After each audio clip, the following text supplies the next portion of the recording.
Assalamualaikum warahmatullahi wabarakatuh. Selamat malam semuanya. Perkenalkan, nama saya Novia Siska Ramadhani dari program studi S1 Akuntansi Fakultas Ekonomi dan juga Bisnis di Universitas Mercu Buana. Semoga kita semua selalu dalam keadaan yang sehat dan juga dilimpahkan rahmat serta hidayah oleh Allah Subhanahu wa taala. Amin amin ya rabbal alamin. Tujuan Novi membuat video ini adalah untuk menuntaskan tugas besar 1 yang diberikan langsung oleh Bapak Ahmad Jamil selaku dosen pengampu mata kuliah Pendidikan Agama Islam di Universitas Mercu Buana. Baiklah, untuk perhatiannya, Novi ucapkan terima kasih dan juga Novi berharap teman-teman semua dapat mengambil hikmah dan juga nilai-nilai positif yang terdapat. Kisah kelahiran Nabi Muhammad SAW. Mekah yang semula hanya ditinggali oleh Hajar dan Nabi Ismail, seiring dengan berjalannya waktu berubah menjadi sebuah negeri yang besar. Berkat doa Nabi Ibrahim, negeri itu sungguh mendapatkan berkah dari Allah Subhanahu wa taala. Masyarakatnya hidup dalam kecukupan dan sejahtera. Beribu-ribu tahun kemudian, Mekah berubah menjadi negeri yang sangat kejam. Sebagian besar masyarakatnya mulai melupakan ajaran agama yang benar dan berganti menyembah berhala-berhala yang mereka ciptakan sendiri. Di antaranya adalah Saman, Watan, Nusun, dan masih banyak lainnya. Semua itu adalah Tuhan yang mereka ciptakan dari batu, kayu, ataupun logam. Bukan hanya Tuhan saja yang berubah, sifat dan perilaku masyarakatnya pun juga berubah. Kaum Quraisy yang secara turun-temurun menguasai Mekah dan Ka'bah mulai membentuk kelompok masing-masing. Mereka sangat berkuasa dan kaya raya. Namun, kekayaan itu mereka dapatkan dengan cara yang tidak halal, seperti merampok, memeras rakyat kecil, berjudi, curang dalam berdagang, dan perbudakan yang sangat kejam. Zaman di mana kaum Quraisy hidup dengan cara yang kejam disebut dengan zaman jahiliyah. Pada zaman itu, ada seorang wanita solehah bernama Aminah. Suaminya bernama Abdullah.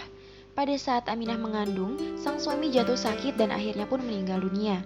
Aminah merasa sangat sedih karena harus hidup sendirian. Pada suatu malam, ia bermimpi melihat bulan jatuh ke pangkuannya. Menurut ahli tafsir mimpi, kelak anak yang dikandung oleh Aminah akan menjadi orang yang dihormati.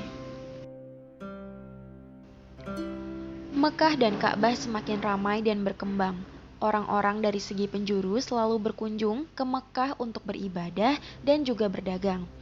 Kemajuan Mekah membuat Abraha, seorang gubernur di Yaman, merasa kesal. Ia telah membuat rumah ibadah yang jauh lebih besar dan lebih megah daripada Ka'bah. Namun, tidak ada satu orang pun yang mau beribadah ke Yaman. Abraha lalu memerintahkan agar semua pasukannya bersiap-siap. Mereka akan menyerang Mekah dan menghancurkan Ka'bah. Abraha dan pasukan bergajah yang menyerbu Mekah dengan penuh kesombongan. Ketika ia akan menghancurkan Ka'bah, tiba-tiba datang ribuan burung ababil. Burung-burung itu membawa batu-batu berapi dari neraka. Kemudian, batu-batu itu dilemparkan ke arah pasukan gajah Abraha.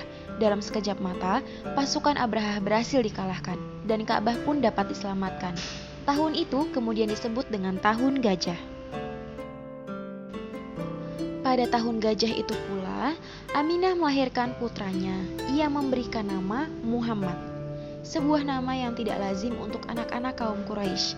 Ia adalah Nabi Muhammad SAW, Nabi terakhir yang diutus Allah Subhanahu wa taala. Ia dilahirkan pada hari Senin 12 Rabiul Awal Tahun Gajah.